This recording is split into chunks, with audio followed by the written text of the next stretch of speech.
सुंदर है, किंतु माँ के बिना ये गृह की सुंदरता व्यर्थ ही है।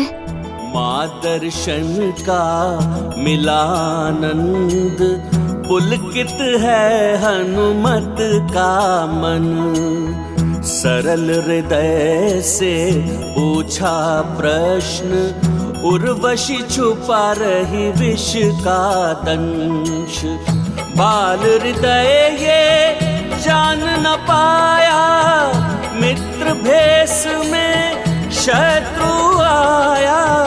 छल कपट का नहीं कोई ज्ञान, निश्चल अबोध है हनुमान।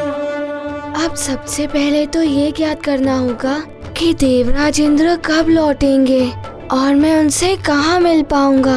मैं तब तक कुछ और सोचता हूँ।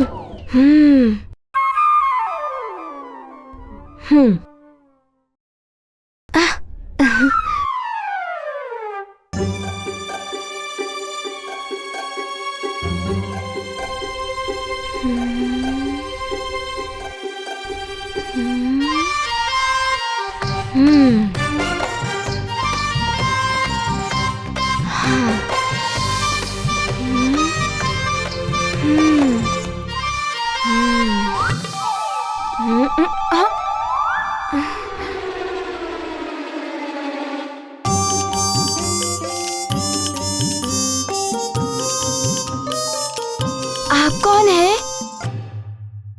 मैं सेवक हूँ। मैं आपको स्वर्ग का भ्रमण कराने के लिए आया हूँ। किंतु मैं यहाँ भ्रमण करने नहीं, माँ को लेने आया हूँ।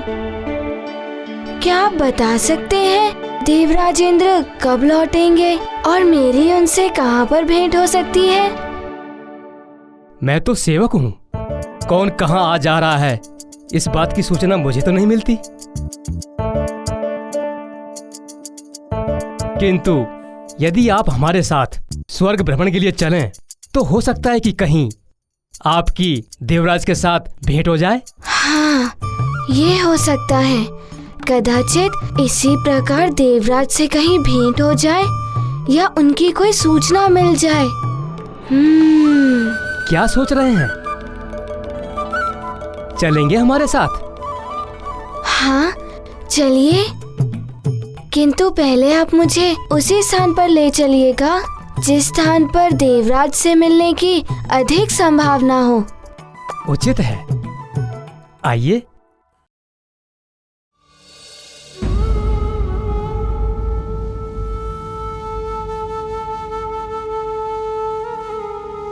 ये कैसी विडंबना है।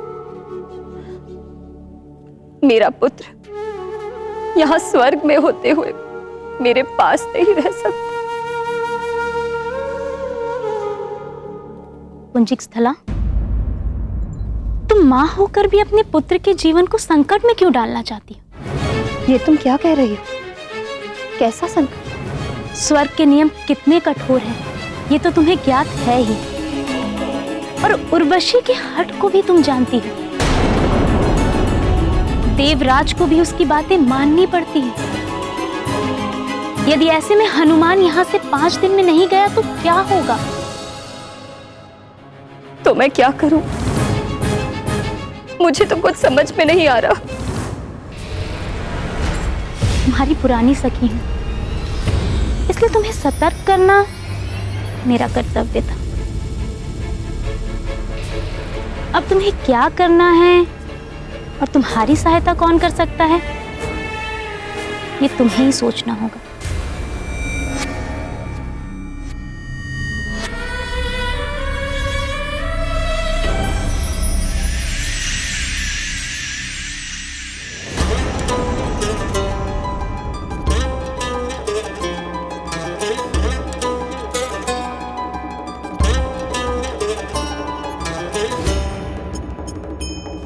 हनुमान मुझे साथ लेकर जाने की अपनी हट नहीं छोड़ेगा।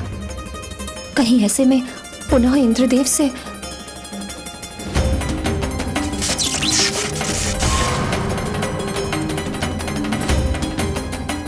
नहीं।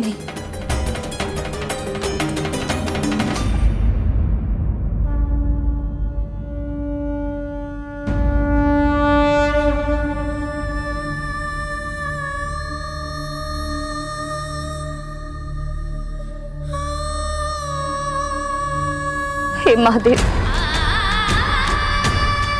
इस अभागिन मां पर दया कीजिए। मेरे पुत्र पर कोई संकट न आने पाए। अब आप ही कोई उचित समाधान बताइए प्रभु।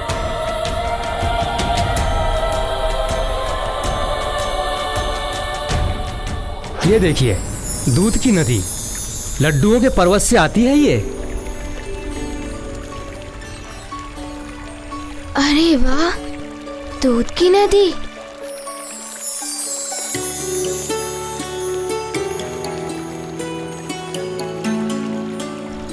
अरे वाह, और लड्डुओं का पहाड़। किंतु आप मुझे यहाँ क्यों लाए हैं? अच्छा, देवराज यहाँ प्रतिदिन लड्डू खाने और दूध पीने आते हैं। स्वर्ग में किसी को भूख और प्यास नहीं लगती, किंतु यदि आप चाहें तो आप लड्डू खा सकते हैं, दूध पी सकते हैं। लड्डू तो मुझे अच्छे लगते ही हैं, किंतु माँ के हाथ के बने हुए। वैसे भूख तो मुझे बहुत तीव्रता से लगी है। जब तक मुझे माँ को यहाँ से ले जाने की अनुमति नहीं मिल जाती, तब तक मैं कुछ ना ही खाऊंगा और ना ही पीऊंगा। पुनः सोच लीजिए, स्वर्ग की ये वस्तुएं धरती पर नहीं जा सकती।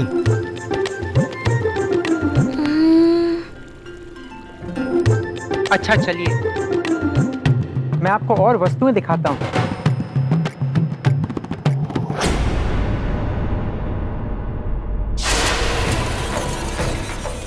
बहुत अच्छे सेवक, इसी प्रकार 5 दिनों तक उलझाए रखो हनुमान को। किंतु यदि इसी मध्य देवराज लौट आए तो उनके लिए भी कुछ व्यवस्था करनी होगी मुझे।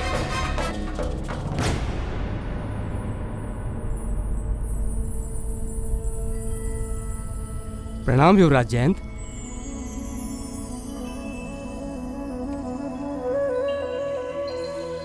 मैं जयंत हूँ, देवराज इंद्र का पुत्र।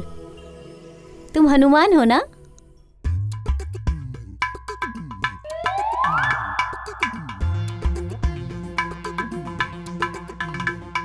अरे वाह हनुमान, तुम्हारी पूंछ तो बहुत ही सुंदर है। जयंत भैया, ये मेरी सखा है।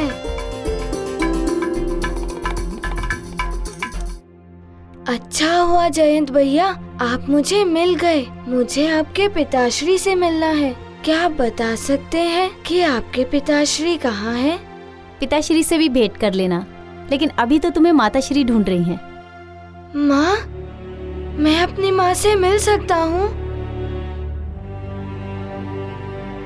मैं अपनी माता की बात कर रहा हूँ। मेरी माँ तुम्हें ढूंढ रही है। चल रहे हो ना मेरी माँ के पास?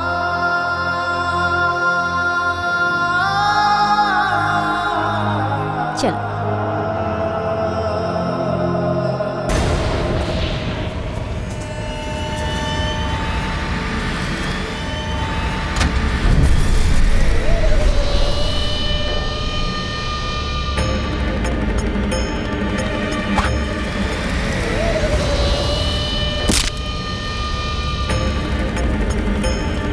नहीं!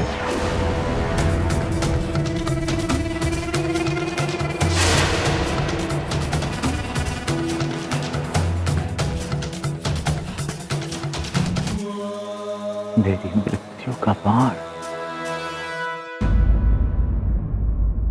प्रणाम रानी माँ। आयुष्मान भव। आओ पुत्र हनुमान, देखो हमने तुम्हारे लिए विशेष प्रकार के व्यंजन बनवाए हैं।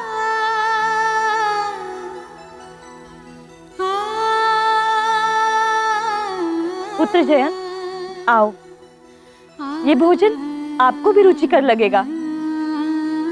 आओ।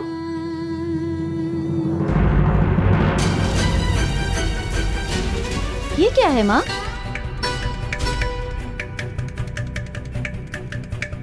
आपको तो ज्ञात है ना कि मुझे दूध के व्यंजन तनिक भी अच्छे नहीं लगते, और खीर देखकर तो खाने का मन ही नहीं होता। फिर ये सब क्यों माँ? ऐसा नहीं कहते पुत्र, खाकर तो देखो, तुम्हें अच्छा लगेगा। और ये सारा भोजन मैंने स्वयं अपने हाथों से बनाया है। तो पूछ लिया होता एक बार कि मैं क्या खाऊंगा। आप रहने ही दीजिए, मुझे जो अच्छा लगेगा मैं स्वयं ही ले लूंगा। जाइए, मेरी पसंद का भोजन ले आइए। जी युवराज।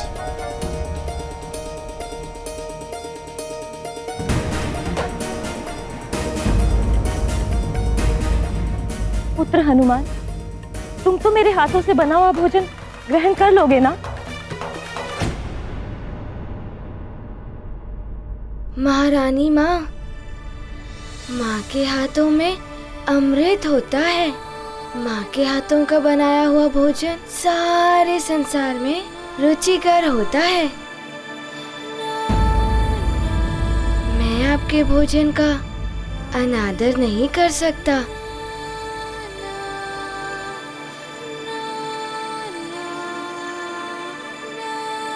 किंतु मैं क्षमा प्रार्थी हूँ, आपसे कुछ निवेदन करना चाहता हूँ महारानी माँ। परंतु क्या तुम भी? नहीं, मुझे क्षमा कर दीजिए, मैं भोजन ग्रहण नहीं कर सकता।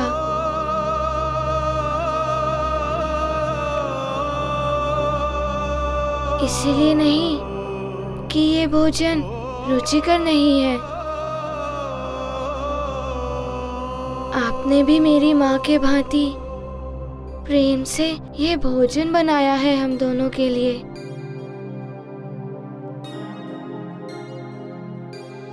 किंतु जब तक मेरी माँ मुक्त नहीं हो जाती, तब तक आप ही सोचिए, मैं उनका पुत्र भोजन कैसे ग्रहण कर सकता हूँ।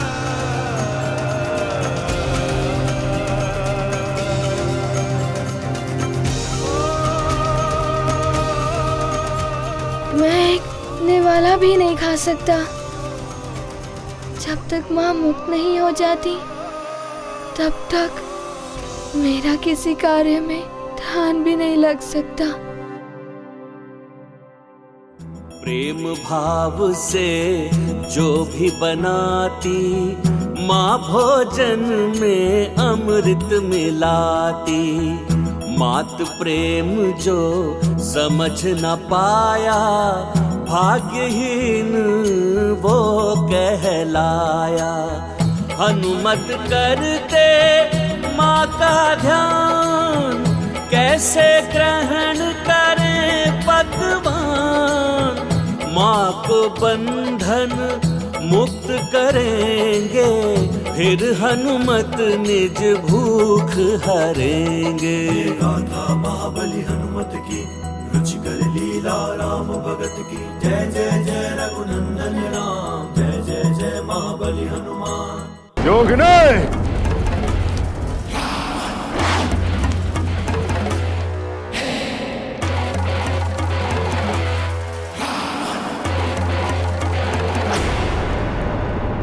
योगिनी, मैंने फिर से वही स्वप्न देखा, वही पूछ, जलती हुई लंका। क्या है स्वप्न का अर्थ योगिनी?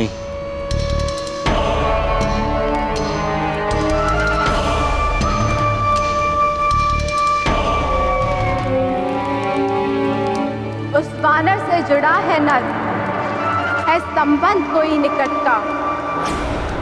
सावधान हो जाओ दशानन, संगम इनका बड़े निकट का। दशानन, नर और वानर संकट है आपके लिए। वो वानर तो स्वर्ग गया है अपनी माँ को लेने, किंतु वो नर अभी भी पृथ्वी पर किसी अज्ञात स्थान पर पल रहा है।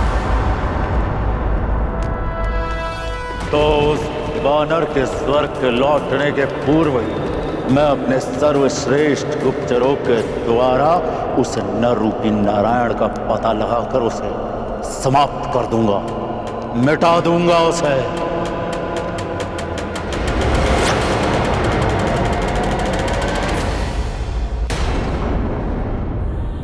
प्रेम की ऐसी भावना स्वर्ग में तो ऐसी भावना दिखाई ही नहीं देती।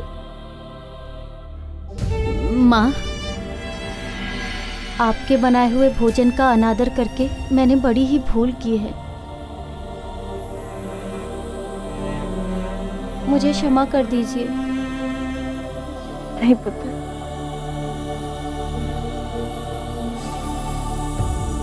हनुमान, तुमने मेरे नेत्र खोल दिए हैं, माँ की ममता से अवगत करा दिया है। मैं सदैव तुम्हारा आभारी रहूंगा।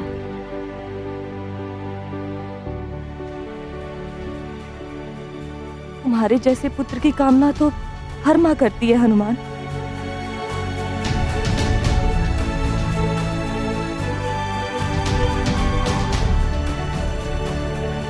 महारानी माँ, मुझे देवराज जी की प्रतीक्षा है। वे कब लौटेंगे? हाँ हनुमान, देवराज जैसे ही आएंगे मैं स्वयं उनसे तुम्हारी भेंट करवाऊंगी और तुम्हारा पक्ष भी रखूंगी। हनुमान, संसार में हनुमान जैसा पुत्र जिस माँ का हो, उस माँ को कोई कैसे उसके पुत्र से दूर कर सकता है। मुझे विश्वास है विजय तुम्हारे उस विश्वास की होगी जिसके भरोसे तुम यहाँ स्वर्ग लोक तक अपनी माँ को लेने के लिए आ गए। क्या किसी को ज्ञात है देवराज कब लौटेंगे?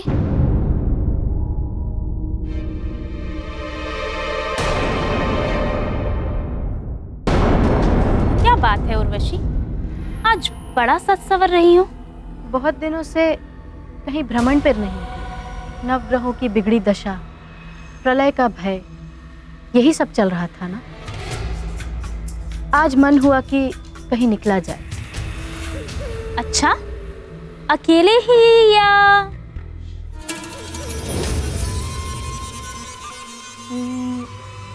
मन तो है कि इंद्रदेव को साथ ले जाए।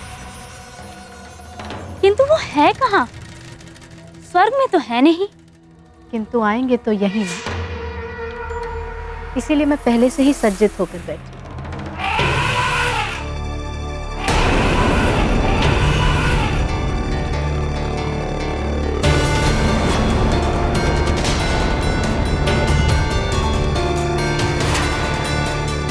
वाह, बड़ा सच्चा है तुम्हारा प्रेम।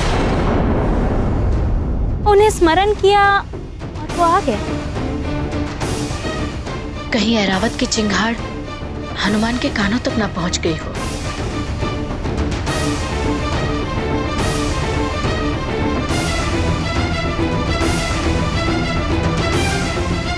मैं जानती हूँ तुम्हारा ये प्रेम इस समय मात्र हनुमान को देवराज से दूर रखने के लिए। ये तो उसी श्वेत गजराज की ध्वनि है। हाँ हनुमान, लगता है देवराज आ गए हैं। अब आज पहले दिन ही तुम्हारी उनसे भेंट हो जाएगी।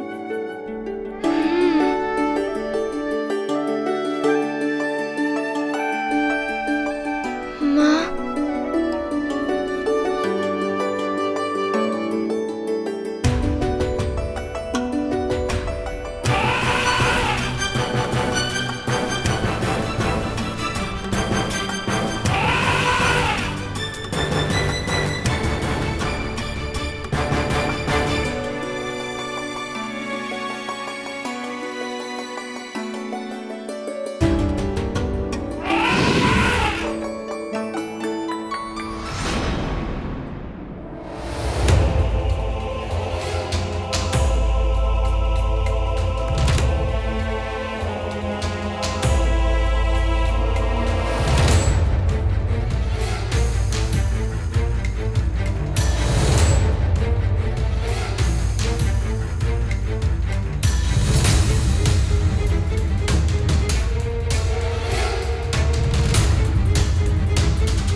कोई नहीं दे सकता।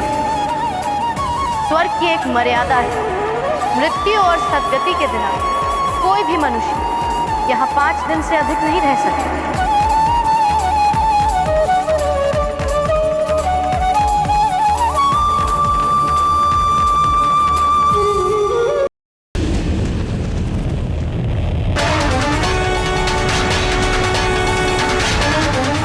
मैं तो देवराज की अनुमति से ही माँ को यहाँ से लेकर जाऊंगा।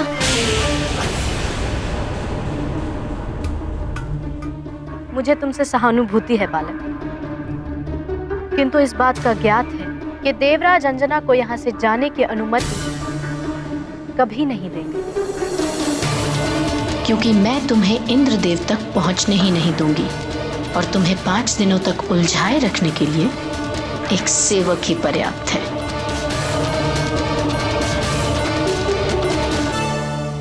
अरे मौसी जी,